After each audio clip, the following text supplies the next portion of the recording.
just happened today exposes everything. Yes, there has been a growing debate that A'ja Wilson and even Angel Reese are bigger stars than Caitlin Clark.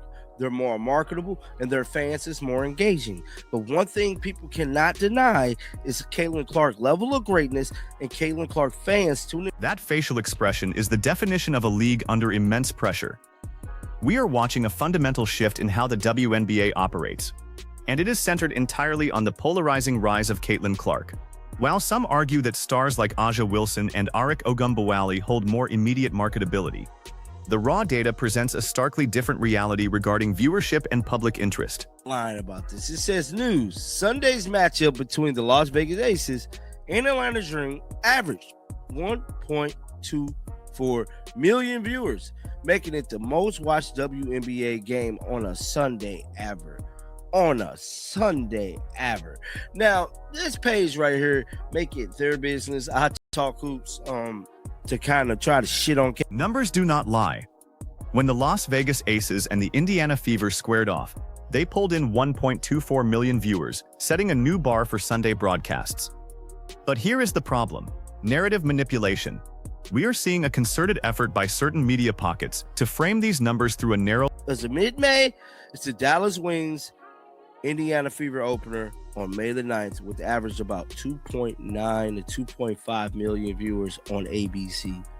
This was highly anticipated matchup featuring recent number one pick Caitlin Clark, Aaliyah Boston for the Fever, Paige Bueckers, and AZ Fudd for the Wings. The Dallas Wings won 107-104 in a thriller. Context: it ranks the second most watched regular season WNBA game ever. If you want to talk about true benchmarks, look at the May 9th season opener between the Dallas Wings and the Indiana Fever on ABC. That game reached an audience of 2.9 million viewers. It is currently the second most watched regular season game in WNBA history. The only game higher? Another Indiana Fever matchup. Clark is not just moving the needle. She is consistently rewriting the record books, while the league struggles to keep pace with the demand for her content. The Fever did play on Sunday. They played on Sunday, and they have not released their numbers yet. But notice the silence when it comes to reporting on specific Sunday performances. When the numbers do not fit the established narrative of parity, they are conveniently delayed or buried. This isn't just poor journalism. It's a strategic choice to withhold context that would prove got opportunities to play through Maisha and Didi in the same way that we do, AB, especially in the quarter court.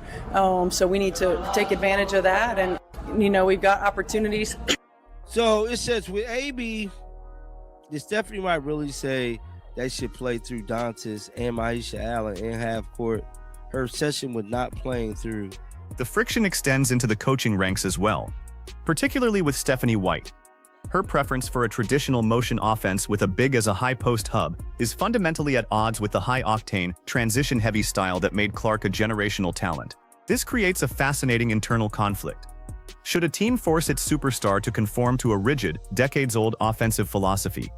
Or should they adapt their entire scheme to maximize her specific, record-breaking skill set? This is where the divide between traditionalists and the new-age WNBA fanbase becomes most apparent.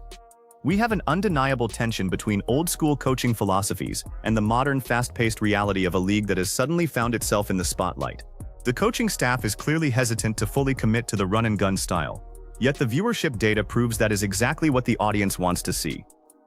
When we analyze the business side of this, we see a league that is struggling to balance its roots with its future. Every time a game involving the Indiana Fever fails to receive the same marketing push as a generic marquee matchup, it confirms that the league's administration is not yet comfortable with the level of influence a single player has achieved in such a short window. They are caught in a classic dilemma. Do you promote the league as a whole, or do you lean into the undeniable fact that one rookie is the primary driver of your current financial success? Consider the scrutiny Clark faces. She is playing under a microscope that few athletes in any sport have ever experienced. Her every gesture is analyzed, her every missed shot is blown out of proportion, and her team's internal offensive struggles are treated as personal failures. Yet, she continues to perform, consistently packing arenas and driving massive television ratings despite the obvious resistance from some corners of the media and even the league's own promotional machinery. The disconnect here is profound. We have a league that desperately needed the massive influx of capital and viewership that has arrived this season, yet it seems to be actively resisting the primary catalyst for that change. It creates an atmosphere of perpetual controversy where simple roster decisions or coaching preferences are turned into major news items. This is not just about basketball. It is about control. When we look back at this 2026 season, the story won't be about just the wins and losses. It will be about the structural growing pains of a league that didn't expect to grow this fast. The gatekeepers of the sport are realizing that their traditional influence is waning, and they don't quite know how to handle it. That leads to the exact kind of media behavior we saw regarding the Sunday broadcast numbers, a desperate attempt to maintain an outdated perspective in a changing world. Ultimately, this comes down to one question. Are we prioritizing the growth of the sport, or are we prioritizing the protection of long-standing league dynamics? If it's the former, the data is already telling us the answer. If it's the latter, the league is going to find itself increasingly at odds with its own most passionate fans. So, I have to ask you to take a stand on this. Do you believe the WNBA is intentionally downplaying the impact of their biggest stars to preserve a sense of equality?